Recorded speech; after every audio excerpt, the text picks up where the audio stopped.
Hello everyone and welcome to the second Twinmotion tutorial. My name is Mitchell and today I'm going to show you the basics of the Twinmotion scene manager. So we really are just going to talk about the basics, what containers are, nested containers, adding information to your user library, as well as controlling some visibility, and just a couple of other small tools that you have at your disposal as well that you can use to speed up your workflow. So the purpose behind using containers, for myself at least, and I think in general, is just to really create structure in your project and to be able to know where things are. In my previous video, I spoke about importing and collapsing items. If you'd like to go have a look at that, I'll leave it in the description below. And that really affects how information gets brought into your scene manager as well. So it is a good idea to understand the importing process as well. Okay, so to get started, we're going to start inside of Revit. So here I've got just a basic house structure that I built quite some time ago, which I'm going to use as the basis of my demonstration. So straight away, I'm just going to go from my 3D view and I'm going to export this as an FBX file. Okay, and I'll call this perfect house. Just going to overwrite that. Okay, and then I'm going to go to Twinmotion. So this is how you're going to find Twinmotion the first time you open it up. This little arrow on the top right hand corner over here, this is your scene manager. So this is the main focus of this video and kind of what we're going to talk about. Just before I get onto that, however, I want to just point out to you from your help menu over here, you have got a shortcuts section.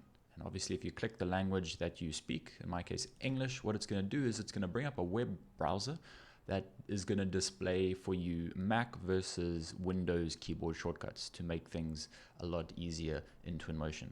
I'm a huge fan of keyboard shortcuts. I think they increase efficiency dramatically, especially not having to look for the icons around the screen. You just know you press a button and that function applies. So I think it's really important to learn keyboard shortcuts in general. And here are some of the really commonly used ones and the ones that can make things a lot faster for you. Okay, so that can be accessed from help and then from shortcuts. Okay, so I'm going to go ahead and import this file that I just exported from Revit. So I'm going to go to open, I'm going to select my FBX file. And in my previous video, I spoke about these three differences here, your collapsing options. For this video, I'm going to use keep hierarchy and I'm going to say okay. And I'm going to use the scene materials as well. Okay, so my little house gets imported into Twinmotion. Great. So the first thing that I want to talk about is just what a container is. So a container is basically just a folder in your scene manager over here. This overall top root folder that I have over here, or container, is called scene graph. This is kind of like your entire world. So whatever you put into Twinmotion is going to fall into the scene graph. Okay. Underneath the scene graph, I've got starting ground, which is literally my base plane over here, which I could delete if I wanted to. And then I've got my import, which is house FBX. And if I expand house FBX by clicking this little arrow on the left-hand side over here, I will see that I have got a list of information over here in my house container. And that is every single unique Revit element in my Revit project has been brought in as a unique instance inside of Twinmotion. Okay, now this is to do with your importing and your collapsing settings. So this list for this same project can look very different depending which collapsing method I actually choose. Okay, the one that I've chosen at the moment splits everything up into individual instances. So you'll see that I've got a curtain wall over here, and that means that every single rectangular mullion is actually its own individual item. So this is why this can be one of the reasons why it's very important to create containers, because you can see that you can quickly get lost in quite a bit of information over here. And to find things that you're looking for can potentially take a long time. So how do we create containers? Well, you can create containers kind of at any level. And what I mean by that is you can have nested containers. So you can have containers within containers. So there is my house. I've got all of my elements under house. And what I'm going to do in this example is I'm going to create a very, very quick lounge and a very, very quick kitchen. Okay, so you can see I've actually got some furniture in here already. The way that I chose to collapse this file means that I can actually click on these elements and I can delete them out of Twinmotion without affecting anything else. So this is really nice because the Twinmotion library is quite robust, and it's just got some really nice content in there. So I prefer to use the Twinmotion library. And instead of excluding these items from my export in Revit, I can simply delete them once I bring it into Twinmotion. Okay, so now I'm going to go ahead and create these containers. And I'm going to create two containers here, one called kitchen, one called lounge. Okay, so I'm going to go ahead and do that now. I'm going to right click on scene graph because I want my containers to be kind of at the top level. So I'm going to right click scene graph, new container, and I will call it kitchen.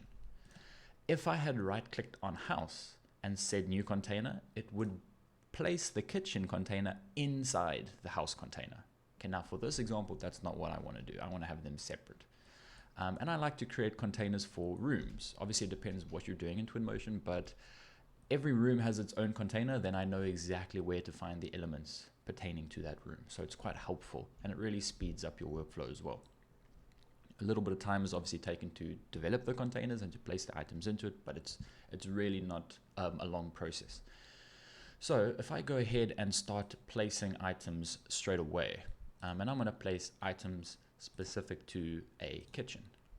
I'm not going to talk about the placement of the items for now. That'll be in a later video.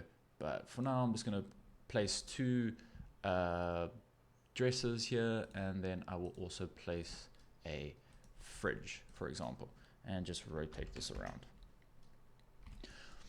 Okay, so I've placed 3 items, and as you can see in my scene manager over here, those 3 items have not been included in my kitchen container. They've just been included into the overall container called scene graph over here.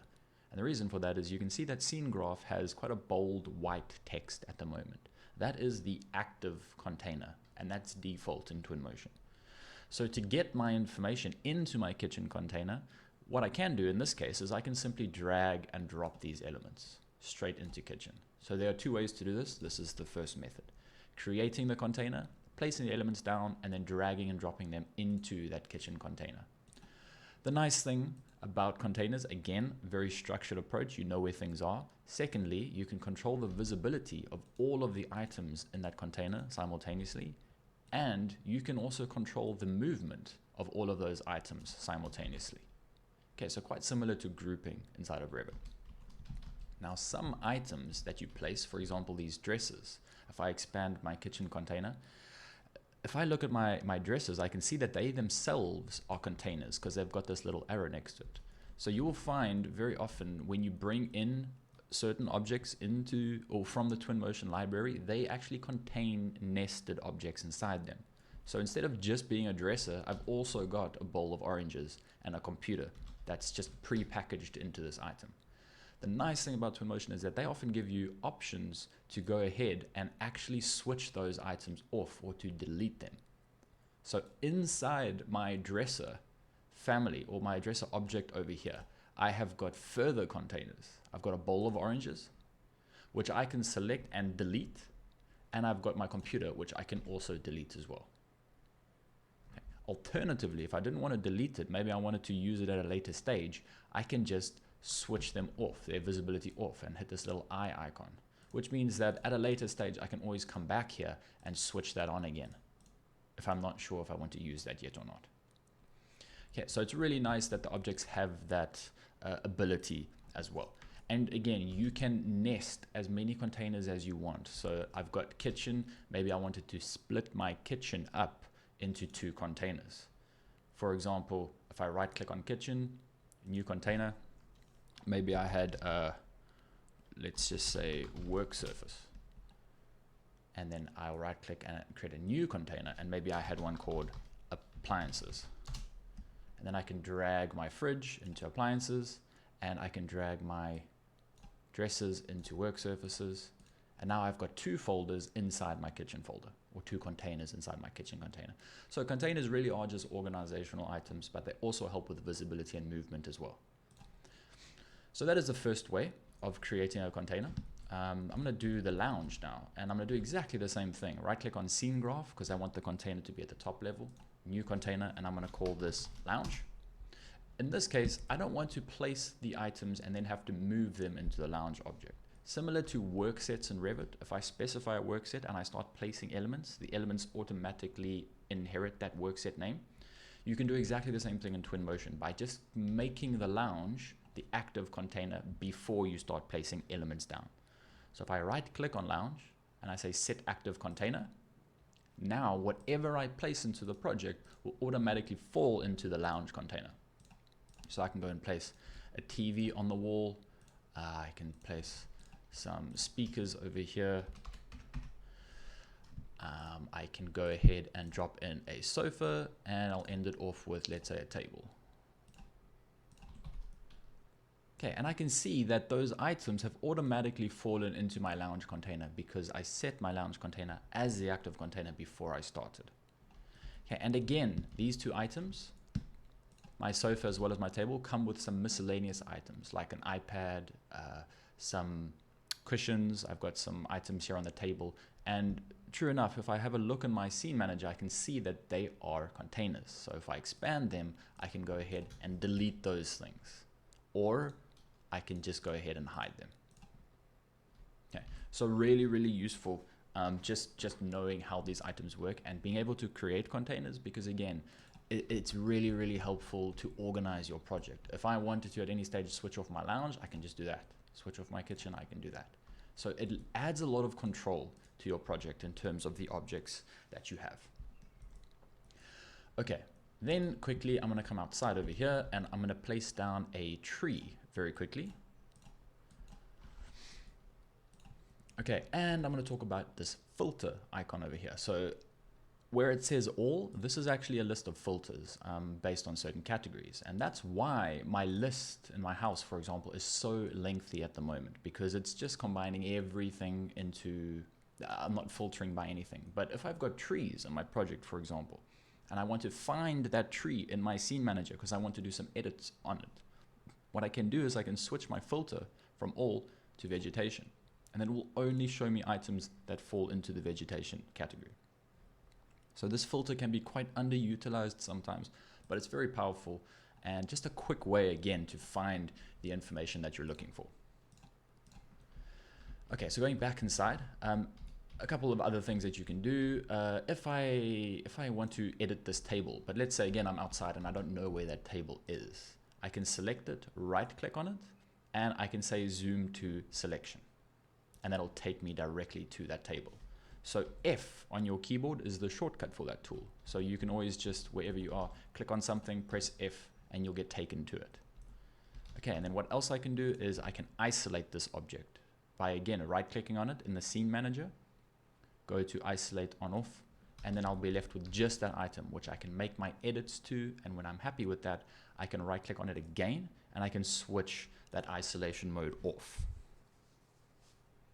Okay, so those are just some nice handy tools that are good to know about. And lastly, I just want to show you how to add something to your user library. So adding something to your user library over here on the left-hand side, and I know we haven't spoken about this panel here on the left, but this will be in a separate video. But you've got a section down here called user library, okay? And I'm going to delete that quickly. So this is really useful for if you've got third-party parts, or you've got something that you've designed custom in Revit, or actually any modeling software at all. Say it's just a very decorative chair that you personally have modeled, and you'd like to add that chair into the Twinmotion library. You can go ahead and do that as well. So you can import it in Twinmotion as an FBX file, place it down, and then you can add it to your Twinmotion user library. So very easy to do. The only thing that I've imported is actually my entire house at this stage. And I can actually do it with a link as well. So I can right click on house, add to user library. Notice how it immediately appears here. And now that's an item, a fully fledged item that I can click and place down. And it comes through with all of its components, which I can control as well. So this could be very useful for context. If you create some maybe massing structures inside of Revit and you'd like to use them for context in Twinmotion, you can quickly scatter them by adding them to your user library and then just placing several. Okay, so that is a quick overview of the scene manager. There's obviously a lot more going on down here.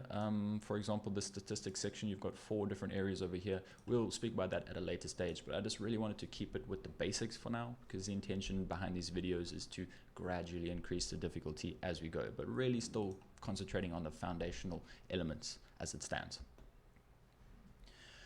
I really hope that you found this video useful and informative and helpful. If you have any questions or comments, please leave them below. I'll be more than happy to answer any questions or just to hear what your thoughts are about all of this.